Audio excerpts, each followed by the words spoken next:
Buenos días, hermanos, ¿cómo están? Fresquito, pero bueno, en el mejor lugar, como siempre decimos. En esta mañana, la idea de compartir con ustedes, cuando buscaba y analizaba y le pedía al Señor que realmente no sean mis palabras o el tema de lo que yo quiero hablar, sino que sea Él, aquel que esté hablando, me venía recurrentemente a la mente una idea de gracia, que es lo que venimos hablando, que es el lema de este año, pero también de señorío. Y por eso el título del mensaje de esta mañana es Gracia o Señorío. Y no sé si es un título muy bueno, no sé si llamarlo bueno, no sé si es muy adecuado, pero vamos a ver en el transcurso y en el desarrollo. Gracias, Darío. Desarrollo del mensaje, ¿qué es lo que Dios quiere decirnos con esto? Y el pasaje que vamos a estar utilizando en esta mañana tiene que ver con Gálatas, capítulo 1, versículos 6 al 10. Lo ven allí en la pantalla. No sé si podemos... ¿Se ve bien ahí? ¿Se ve bien la lectura? Gracias. Dice, no hay otro evangelio. Estoy maravillado de que tan pronto os hayáis alejado del que os llamó por la gracia de Cristo, para seguir un evangelio diferente. No que haya otro, sino que hay algunos que os perturban y quieren pervertir el evangelio de Cristo. Mas si aún nosotros o un ángel del cielo os anunciare otro evangelio diferente del que os hemos anunciado, sea anatema. Como antes hemos dicho, también ahora lo repito, si alguno os predica diferente evangelio del que habéis recibido, sea anatema. Pues, ¿busco ahora el favor de los hombres o el de Dios? ¿O trato de agradar a los hombres? Pues, si todavía agradara a los hombres, no sería siervo de Cristo. Este pasaje Pablo se los envía, es parte de la epístola, de la carta a los Gálatas, y sería bueno, como siempre me gusta por ahí hacer de inicio un contexto o una puesta en historia de qué situación es la que estamos hablando. Puntualmente, ¿quiénes eran los Gálatas a los que Pablo escribía? Los Gálatas eran un grupo de bárbaros conocidos antes como los celtas. ¿Sí? Lo que nosotros hoy en día entendemos o vemos como la cultura céltica. Algunos de los celtas invadieron Macedonia y después el Asia Menor en el siglo III a.C. Y estos celtas, que también eran conocidos como los galos, después de ahí, digamos, Francia, viene un montón, ¿no? Eran distintos a otros conocidos como los galo-europeos del oeste. Los celtas eran más conocidos como los galogriegos, del cual vino el nombre Gálatas. Gálatas proviene de los galogriegos de origen celta. Los galogriegos fueron vencidos por Átalo I, que reinó sobre la ciudad de Pérgamo, y limitados a vivir en la parte norte de Galacia. Es decir, cuando ellos invadieron, este rey Átalo I se levantó y los dejó más o menos viviendo en Galacia, pero en la parte norte, superior. Esta parte conocida de Galacia se conocería más tarde con el nombre de Galacia del Norte.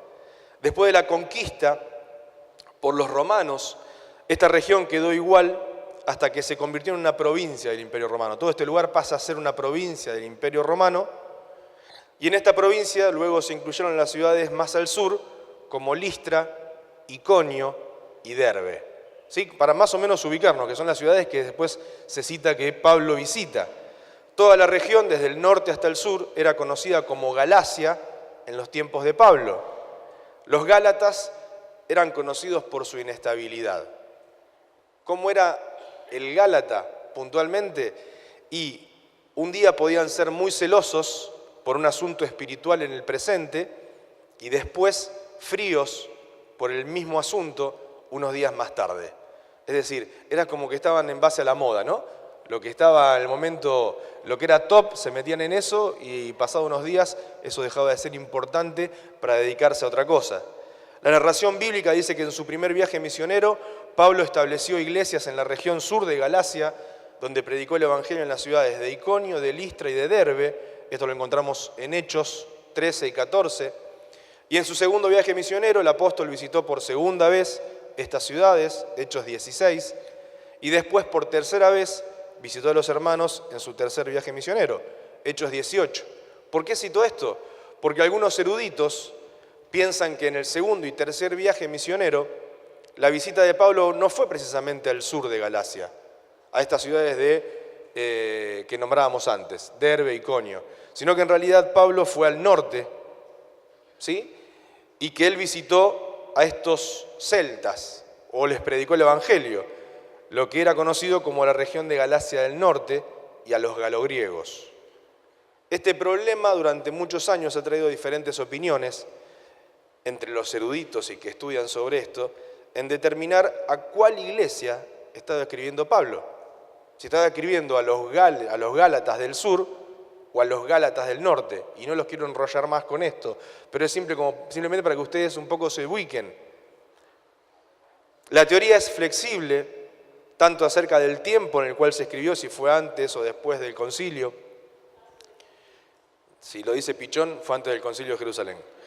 Como en que también se puede concluir de que Pablo visitó tanto Galacia del norte como Galacia del sur en base a los textos que tomamos. Si le queremos hacer decir en la Biblia que fue Galacia del sur, podemos hacerlo. Si le queremos hacer decir en la Biblia que fue Galacia del norte, podemos hacerlo. Ahora la pregunta es, ¿importa quién se las escribió? Porque tal vez lo más importante es, no sé si se le escribió a Galacia del norte o del sur, pero a mí, a esta iglesia, hoy, 2018, Rollito, seguro que me la escribió. Entonces, por más que haya muchos eruditos discutiendo durante mucho tiempo y durante muchos años, a ver si eran a los celtas o no celtas, si eran galogriegos o galoeuropeos, hay una realidad. Rosarino, de aquí nomás, a vos, Pablo te escribió esta carta. Y es por eso que es importante que podamos estar analizando qué es lo que Dios nos dice a través de ella. Pablo, en esta carta, genera o plantea una defensa, ¿sí?, conocida por muchos de nosotros, tanto de su autoridad como también del Evangelio. Pablo no solo se defiende él, sino que defiende el Evangelio que le fue encomendado. El apóstol Pablo quería destacar y dar a conocer a sus lectores que él tenía autoridad apostólica, que Pablo era un apóstol con la misma autoridad que los apóstoles que pudieron caminar con Jesús. Así como los apóstoles, Pablo también fue comisionado por Jesús en persona. Paréntesis, por las dudas, yo sé que todos lo sabemos, pero nunca está de más. Apóstol se considera aquel que fue comisionado por Dios en persona, aquel que lo vio. Con lo cual el día que se para una persona delante de un púlpito y diga que es el apóstol tal, y yo lo dudaría mucho. Lo digo yo, pero para mí el apóstol es el que vio al Señor en persona. Con lo cual si esa persona tuvo una revelación en su habitación y se le presentó el Señor al pie de la cama y lo nombró apóstol, Dios te bendiga, vamos para adelante y está todo bien. Pero si no, son simplemente nombres que nos gusta ponernos porque ponemos en lugar del Señor en primer lugar a la persona. Y nunca podemos cambiar. Nunca el caballo va detrás del carro. Apóstoles, yo conocí los que están en la Biblia. El resto se lo dejo a su criterio. Pero la realidad es que el apóstol, lo dice la palabra, es aquel que fue comisionado por Jesús en persona. Hechos 9:15 dice, el Señor le dijo, ve porque instrumento escogido me es este. Esto es el llamado de Pablo, para llevar mi nombre en presencia de los gentiles y de reyes y de los hijos de Israel. El ministerio de Pablo eran los gentiles, pero también tenía que llevar el ministerio a los reyes y también a los hijos de Israel. Es decir, en el camino, el que se te cruce, mándale Cristo. Que Cristo sea tu respirar. Que cuando transpires olor a Cristo. Dice Hechos 20:24 en el mismo llamado de Pablo, pero de ninguna cosa hago caso ni estimo preciosa mi vida para mí mismo, con tal que acabe mi carrera con gozo y el ministerio que recibí del Señor Jesús, para dar testimonio del Evangelio de la gracia de Dios. Su apostolado no vino por medio de hombres, sino que fue recibido directamente por medio de Jesucristo. El ministerio de Pablo está y estaba basado en Jesucristo. Un Cristo vivo, transformador, vivificante, un Cristo que no se encuentra colgado de un madero. La resurrección de Cristo se menciona una sola vez en Gálatas, pero con ella es suficiente para mostrar que el mismo Cristo que llamó y comisionó a los apóstoles también había llamado a Pablo. De esta manera, una vez que hubo defendido su autoridad como apóstol y diciéndoles: paren muchachos, está todo bien, pero yo también soy apóstol, se direccionó a poder manifestarles la preocupación que Pablo tenía por ellos. ¿Y cuál era? Lo hemos estudiado el año pasado, si no me equivoco, en la escuela dominical, ¿sí? Gálatas. Es que los cristianos en Galacia habían iniciado un camino de aceptación o estaban comenzando a escuchar otras enseñanzas que eran contrarias al evangelio apostólico. Pablo comienza en el versículo 8 su exhortación con una manifiesta sorpresa de que se hubieran alejado. ¿Tan rápido se alejaron del evangelio? ¿Tan poco le duró este primer amor? Y esto es así. Los gálatas estaban próximos a dejar el evangelio del apóstol, de Cristo, dado por Cristo el apóstol, para trasladarse a otro, a un evangelio que no era más que una falsificación del verdadero. La palabra evangelio, ¿qué significa? Buenas nuevas. Y son estas buenas nuevas las que el apóstol menciona en el versículo 4 de este capítulo, el cual se dio a sí mismo por nuestros pecados para librarnos del presente siglo malo, conforme a la voluntad de nuestro Dios y Padre. El mensaje que proclamaban los falsos maestros buscaba el imponer a los cristianos los requisitos de la ley, especialmente la circuncisión, como si estos fueran parte del evangelio, o como si el evangelio fuera complementado por estos requisitos, ya que por sí solo no era capaz de llevar a salvación completa. ¿Vos crees en Cristo? Dios te bendiga, espectacular. Pero para ser salvo, aparte de creer en Cristo, tenés que hacer A, B y C. Porque lo que hizo Jesús en la cruz no alcanza para darte salvación total. Los judaizantes decían esto: tenés que rezar tanto, caminar tanto, hacer tanto, tenés que hacer algo, porque lo que Jesús hizo en la cruz no alcanza, es un 95%. ¿Y sabes qué? A vos te falta hacer el 5%. Esto es totalmente falso, esto es antibíblico, esto va en contra de la obra redentora de Cristo en la cruz por nosotros. El apóstol Pablo ante ello aclara que hay un solo evangelio, versículo 7, pero que lamentablemente algunos tenían en mente hacer cambiar a los gálatas en sus creencias originales, perturbando de esta manera el evangelio de la gracia.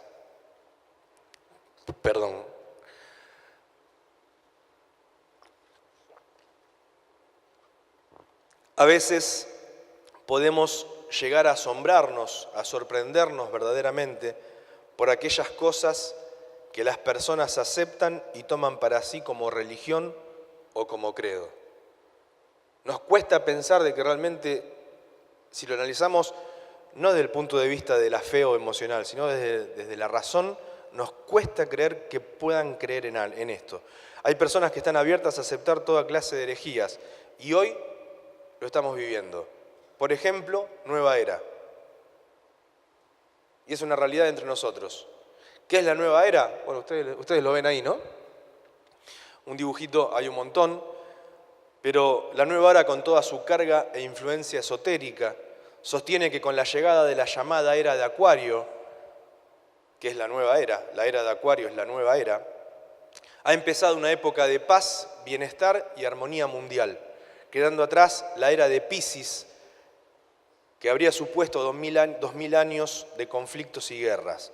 Promueve una mezcla inconsistente y heterogénea de distintos cultos, es decir, mezcla todas las cosas, corrientes filosóficas, doctrinas, ideologías y, discúlpenme la expresión, de más yerbas, ¿sí? Metemos todo. En la bolsa, si se me permite la expresión, es un popurrí de un montón de cosas. Hoy en día encontramos que está llegando a muchos, ya no se queda en Oriente, sino que está afectando de alguna forma a Occidente, el sintoísmo. No sé si ustedes saben sobre el sintoísmo. El sintoísmo se basa sobre la veneración de los kami, o espíritus de la naturaleza.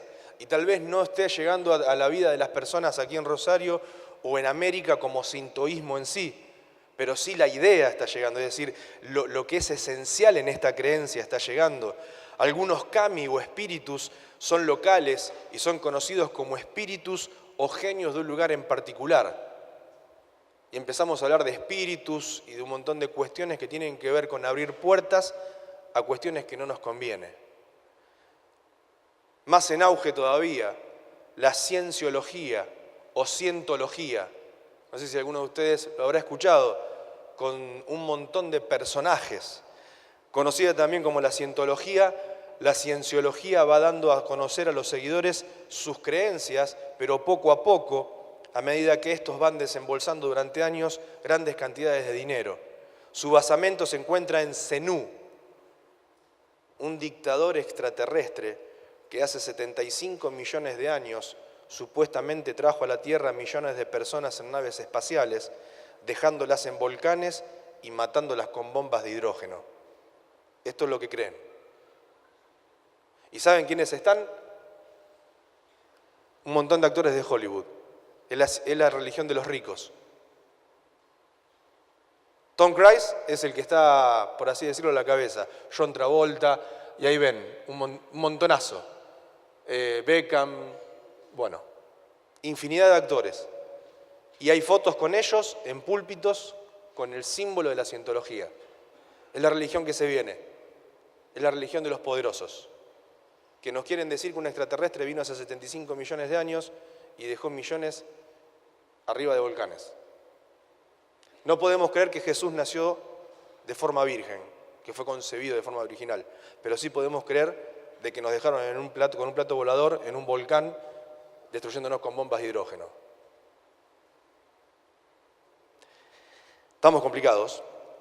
Y podemos así citar muchos otros casos donde el individuo simplemente busca satisfacer su ser interior, encontrar una llenura y un combo de respuestas que solamente su creador puede ofrecerle. Pero estos son extremos, ¿no? No nos vayamos a los extremos, no nos vayamos allá. Hay cosas que son mucho más sutiles. No vayamos a los extremos tan evidentes como sectas o creencias que en muchos casos son totalmente irrisorias. Muchas veces son las pequeñas sutilezas las que buscan distorsionar el verdadero mensaje del Evangelio, comenzando como una simple corriente o una simple tendencia que culmina forjando credos y teologías que no se ajustan en su totalidad a la palabra de Dios. Debemos juzgar todo pensamiento, movimiento, corriente y tendencia que se presente en este y en todos los tiempos con la medida de la palabra de Dios. El apóstol Pablo escribe una exhortación fuerte en base a esta gravedad de cambiar el Evangelio. En el versículo 8, notemos que en la exhortación hay dos cosas. En primer lugar, lo más importante no es el mensajero, sino el mensaje. Los maestros falsos pueden tener una máscara de piedad, pero su mensaje es inconsistente, perjudicial y antibíblico. En segundo lugar, no existe, no es posible otra nueva revelación celestial dada a los hombres para ser salvos, ni por alcanzar el favor de Dios.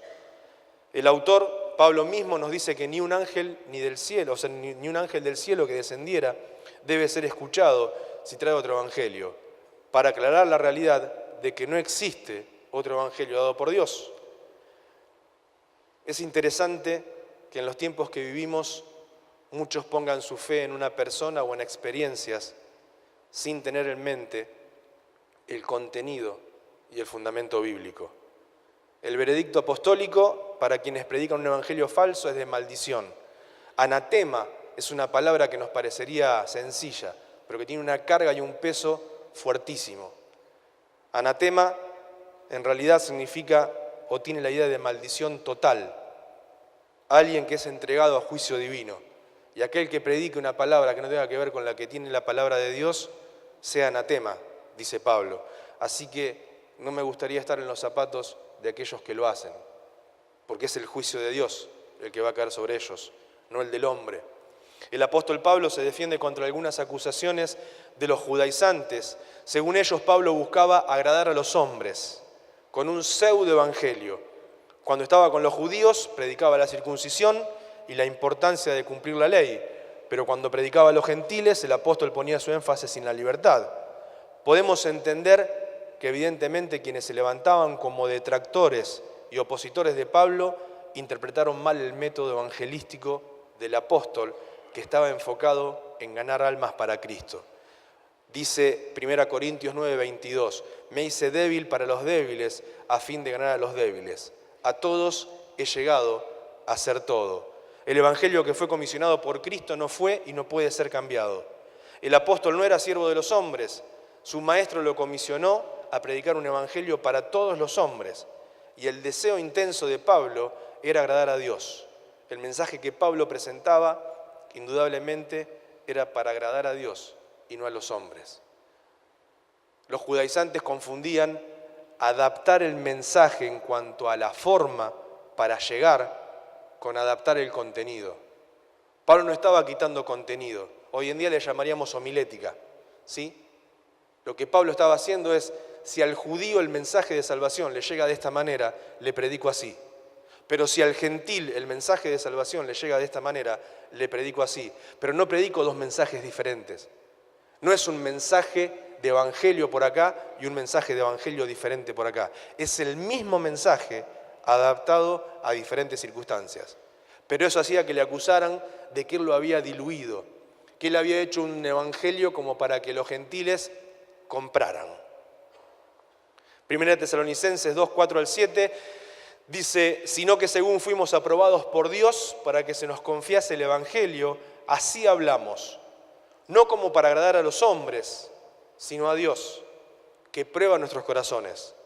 Porque nunca usamos de palabras lisonjeras, como sabéis, ni encubrimos avaricia. Dios es testigo. Ni buscamos gloria de los hombres, ni de vosotros, ni de otros, aunque podíamos seros carga como apóstoles de Cristo. Antes fuimos tiernos entre vosotros, como la nodriza que cuida con ternura a sus propios hijos.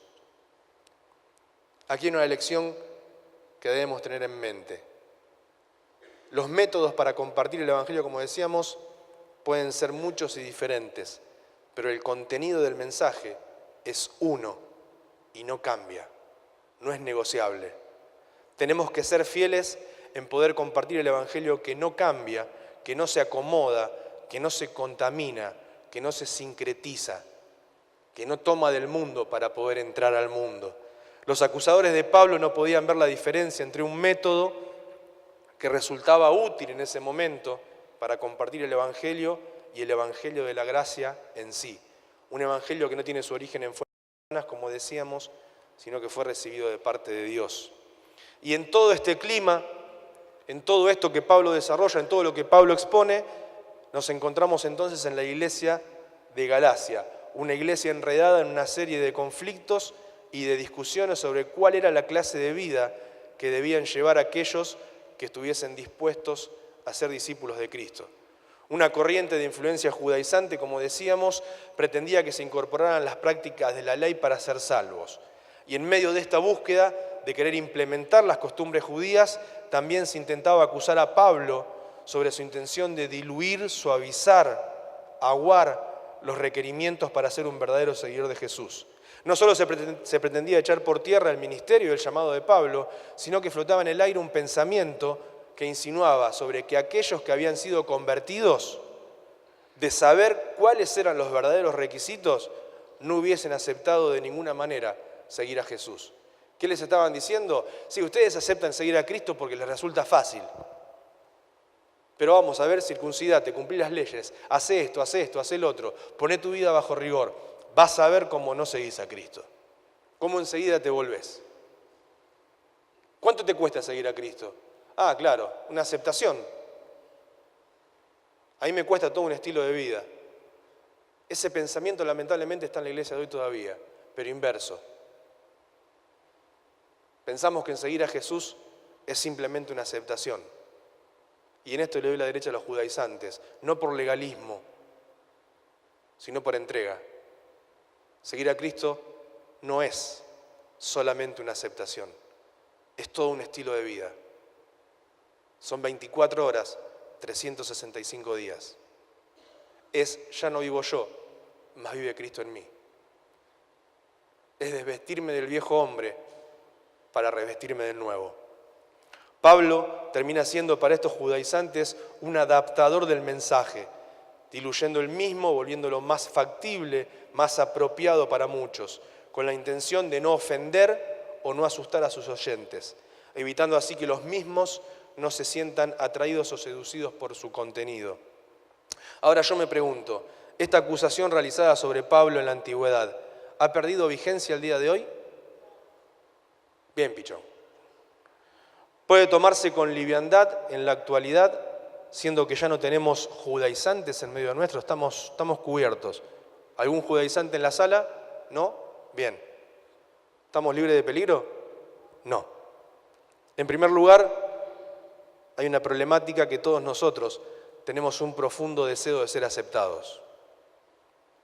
Nadie desea o pretende vivir aislado, alejado y marginado por sus pares. Pero en el deseo de no ser rechazados, marginados o tomados a menos, muchas veces podemos caer en criterios o pensamientos equivocados. Muchas veces, frente a este deseo tan intenso, sobre todo, por ejemplo, en la adolescencia o en la juventud, y sin lugar a dudas también los adultos, el ser humano puede estar dispuesto a ceder ante sus propias convicciones, si ese fuera el precio a pagar por ser aceptado, valorado o tenido en cuenta. Muchas veces en el afán de recibir la aceptación de los demás, vemos como muchos sacrifican sus propios valores, ideales y sueños al dejarse llevar para ser parte de la manada. Y esto es una realidad. Nosotros mismos diluimos el Evangelio para poder entrar en la sociedad, para poder ser parte de mi grupo de trabajo, para conseguir un ascenso, y no estoy juzgando a nadie, pero hay una realidad. Dios demanda de nosotros que tú sí sea sí y que tú no sea no, en todo tiempo y en todo lugar. Y la realidad es que muchas veces la misma opresión que recibimos en la sociedad y de afuera hace que en algunos lugares nuestras defensas bajen y que este deseo de ser aceptados o de pertenecer o la necesidad de pertenecer sea contraproducente para nuestras vidas y para nuestra santidad delante del Señor. En segundo lugar, el riesgo de ceder se encuentra latente dentro de la iglesia. El peligro de adaptar el Evangelio siempre está presente si tan solo nos detenemos a examinar cuán poco popular son las verdaderas enseñanzas bíblicas. No debemos buscar o encontrar muchos argumentos para comprender esto. El llamado a la santidad, la sencillez, el negarse a uno mismo o el rechazo innegociable hacia prácticas vergonzosas y pecaminosas que hoy se encuentran en pleno auge, verdaderamente no suena apetecible para muchos. El Evangelio no fue codiciable para la sociedad en el pasado, no lo es en el presente y no lo va a ser en el futuro. El despojarse uno mismo, el poner la otra mejilla, el considerar al otro como superior a uno mismo, no son pensamientos ni actitudes que hoy coticen en bolsa. Sumado a esto y complicando más la realidad, temáticas como la igualdad de género, el matrimonio igualitario, el aborto, lamentablemente, esperemos que no y que esté confundido lo que se viene en la pedofilia. En varios países se quiere ya de alguna forma empezar a tratar el tema, porque nadie puede decirme cómo amar al niño. Si el niño se siente amado está bien, no importa si es a través de la sexualidad. Y hoy en día hay países que ya comenzaron, porque después del aborto vienen un montón de otras leyes que ni siquiera se nos ocurren. Y en una sociedad que está pervertida y que va de mal en peor y lo va a seguir estando porque es bíblico, el mundo no va a ir a mejor, no va a ir a bien y se va a ir destruyendo a sí mismo. Hoy en día, levantar la voz de Cristo y decir las cosas como son no resulta atractivo para muchos, solamente para valientes. Quien se atreva a proclamar este evangelio confrontador, basado en la verdad y la libertad que Cristo nos ofrece, sin acondicionarlo, sin aguar el mismo, sin adaptarlo a los oyentes, quien se atreva a levantar su voz para que el mensaje bíblico no modificado ni adulterado se dé a conocer, inevitablemente se verá acusado de ser radical, insensible, anticuado, desubicado y, por qué no, hasta retrógrado. ¿Y saben qué? Me animo a decir, bendita desubicación la mía. Gracias a Dios por ser retrógrado. Gracias a Dios por ser anticuado. No me interesa ser moderno. Si ser moderno es aceptar y ser parte de la cantidad de cosas impensables que se están haciendo hoy en día, deseo, prefiero y elijo ser anticuado.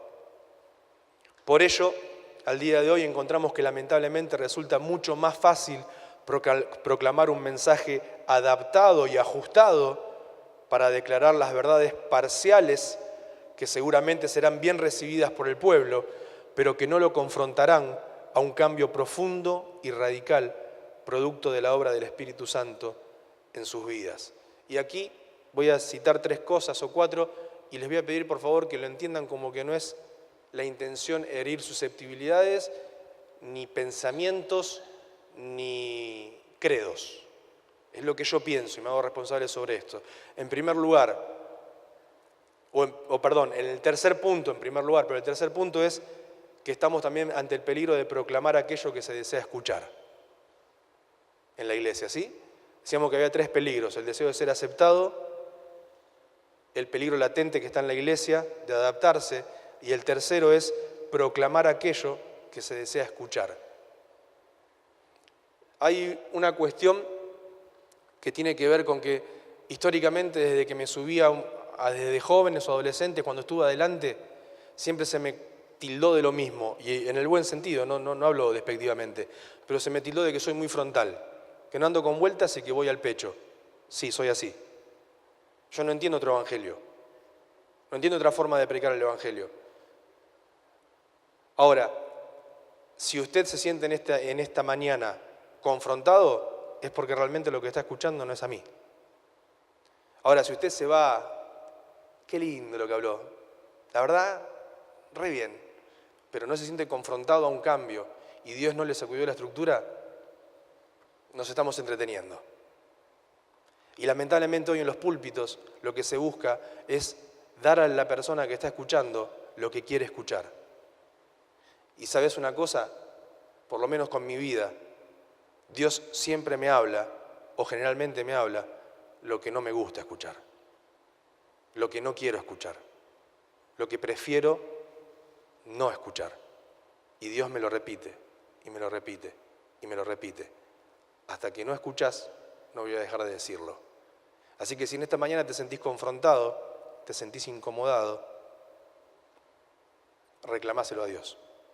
No tengo nada que ver. Pero uno de esos tiene que ver con la predicación de la doctrina de la sanidad o sobre la sanidad. La siguiente imagen nos muestra la anterior. Hoy en día pensamos que por arrodillarnos en sal o por hacer esto o aquello tenemos sanidad. Perdón, no estoy diciendo que Dios no sana. Dios hace milagros ayer, hoy y siempre. Yo tengo casos y experiencias donde se oró por una chica que había nacido con una pata, usaba un zapato y tenía una pierna más corta, y cuando se oró por ella, Dios la sanó. Y más de uno de los que estaban allí tuvo que pedir perdón a Dios por su incredulidad, por no pensar que Dios podía sanarla, y Dios puede sanarla. Cuando falleció una bebé de 10 meses de un matrimonio muy amigo nuestro, aunque algunos me tilden de que es una locura, yo fui hasta el cajón y oré por ella para que Dios la levantara. Porque realmente creo que Dios puede hacerlo. Hoy sería toda una noticia, saldrían todos los diarios, ¿no? Dios hoy no se maneja así. Pero yo creo que Dios es el mismo. Y si no la levantó es porque Él no quiso, no porque no puede. Y si tenés una enfermedad, y tenemos casos en nuestra iglesia de enfermedades que son sanadas por Dios, Dios sana. Dios hace milagros, Dios restaura. Dios es el mismo ayer, hoy y siempre. Ahora, yo no puedo negociar con Dios y no puedo venir a Dios diciéndole o reclamándole o exigiéndole que me sane cuando no es la voluntad de Dios sanarme. Y si Dios no me sana es un problema de mi fe o de mi pecado. Dios sana cuando Él quiere y cuando no quiere, no lo hace. Y yo no soy quien para dar órdenes a Dios. Con lo cual, Dios es soberano. Ahora, predicar y hacer que la gente venga sí o sí para tener una sanidad es como aquellos que seguían al Señor por los panes y los peces. Buscaban el milagro, pero no buscaban el señorío. Tal vez por eso el mensaje de hoy se llama gracia o señorío. Estoy buscando los milagros de Dios, vengo a la iglesia porque necesito su sanidad y una vez que Dios me sanó, ¿qué pasa? Me olvido. Dice que cuando Dios sanó a 10, ¿cuántos volvieron a darle gracias? Uno solo. Y los otros se olvidaron. La sanidad no es el milagro. El milagro es que Él sea el Señor de tu vida. Y que si la sanidad no llega en esta tierra, en este mundo, puedas compartir tu eternidad con Él. El segundo punto, la doctrina de la prosperidad. Siguiente imagen. Y yo sé que es muy fuerte esa imagen, pero es así. Me encanta cómo Alfredo desde hace unos años lleva a cabo el tema de la ofrenda. Y he aprendido mucho de él, en cómo hacerlo, porque pienso igual. Pero yo no estoy negociando con Dios. Yo no vengo a hacer un intercambio, no vengo a hacer una inversión. Yo no vengo a poner para que Dios me dé más. Yo no vengo en vez de en Bitcoin o en dólares o en Levax o no. Entonces, ¿qué hago? No, le tengo más fe a Dios. Entonces, invierto en Dios para que Él me dé más. No estoy haciendo un negocio. Lo que yo estoy haciendo es una demostración de amor. Y Dios no va a bendecirme ni más ni menos porque yo ponga más o menos plata. Encontramos hoy en día, bueno, en la anterior está la Biblia llena de plata, ¿no? Me resultó chocante esa imagen, por eso la puse. Como que para mí una cosa no tiene nada que ver con la otra. Una es lo que me da la posibilidad de vivir espiritualmente, alimentarme. Y la otra me da la posibilidad de ir al supermercado y comprar comida. Pero nada más. Y en tercer lugar, la doctrina del Espíritu Santo. ¿Y qué estoy diciendo? ¿Creemos en el Espíritu Santo? Totalmente. El Consolador es aquel que nos guía, el que intercede, el que acomoda nuestra oración, porque dice que ni siquiera orar sabemos. Entonces cuando oramos, Padre, un momento, lo que este muchacho quiere decir, lo acomoda, es esto, porque ni siquiera tengo la capacidad de saber expresarme. Entonces el Espíritu acomoda mi oración. Ahora, pensar que solamente por el Espíritu y con el Espíritu alcanza, ¿para qué me dejó Dios la Biblia? La doctrina del Espíritu Santo dice, no te capacites, no estudies, no leas. Total, el Espíritu Santo te va a dar en tiempo y en forma lo que te haga falta. Y yo creo que el Espíritu Santo me va a dar y va a proveer lo que haga falta. Pero sobre también la parte humana que me corresponde a mí. Si no, sería todo trabajo de Dios. Hay una parte humana y una parte divina.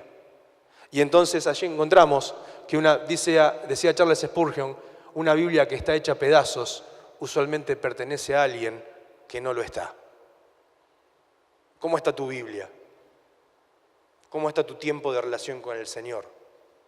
Y esto nos lleva sin lugar a dudas al punto 4, y voy apurando un cachito para poder terminar. Había un escritor alemán, Dietrich Bonhoeffer, no sé si lo pronuncio bien, pero es difícil. Él murió en los campos de concentración. Era un escritor y pastor alemán, y murió en los campos de concentración. Pero antes murió con creo que cerca de 40 años o menos de 40 años. Pero antes de morir escribió unos cuantos libros, y entre uno de sus libros está El precio de la gracia, que me encanta. Y se los recomiendo, es un lenguaje anticuado, pero si lo pueden leer, léanlo. Y dice textualmente esto, ¿no? Cuando hablamos de la gracia, el anterior, perdón, adelante, está bien. Dice, la gracia barata es la predicación del perdón sin arrepentimiento. Es el bautismo sin disciplina, la participación de la cena sin confesión de los pecados, la absolución sin la entrega personal. La gracia barata es la gracia sin seguimiento de Cristo, es la gracia sin cruz, la gracia sin un Jesucristo vivo y encarnado. La gracia cara, ya no la barata, la gracia cara es el tesoro oculto en el campo por el que el hombre vende todo lo que tiene. Es la perla preciosa por la que el mercader entrega todos sus bienes. Es el reino de Cristo por el que el hombre se arranca el ojo que le escandaliza. Es la llamada de Jesucristo que hace que el discípulo abandone sus redes y le siga. La gracia cara es el evangelio que siempre hemos de buscar, son los dones que hemos de pedir, es la puerta a la que hemos de llamar. Esta gracia es cara porque nos llama al seguimiento, pero es gracia porque llama al seguimiento de Jesucristo. Es cara porque le cuesta al hombre la vida, pero es gracia porque le regala la vida. Es cara porque condena el pecado, pero es gracia porque justifica al pecador. Sobre todo, la gracia es cara porque ha costado cara para Dios, porque le ha costado la vida de su propio Hijo. Y porque le ha costado caro a Dios, no puede resultarnos barato a nosotros. Es una gracia cara porque Dios no consideró a su Hijo demasiado caro con tal de devolvernos la vida, entregándolo por nosotros.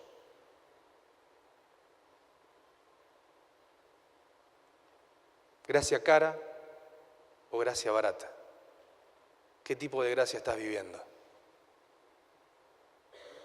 Lamentablemente, el desvío que estamos hablando con el mensaje y el desvío con respecto a las verdades bíblicas será una característica de los últimos tiempos, una tendencia magnificada de escuchar y proclamar un mensaje diluido, acomodado, adulterado, y que Pablo lo cita claramente en 2 Timoteo 4, 3 al 4, porque vendrán tiempos cuando no sufrirán la sana doctrina. Repito, no sufrirán la sana doctrina. ¿Por qué nos dicen no sufrirán la sana doctrina? Porque la sana doctrina cuesta, porque la gracia es cara. Sino que teniendo comezón de oír, se amontonarán maestros conforme a sus propias concupiscencias y apartarán de la verdad el oído y se volverán a las fábulas. Frente a estas acusaciones que le realizaban a Pablo sobre que su doctrina estaba siendo adaptada y acomodada para agradar y atraer a los gentiles, Pablo responde de manera clara y convincente: ¿busco ahora el favor de los hombres o el de Dios?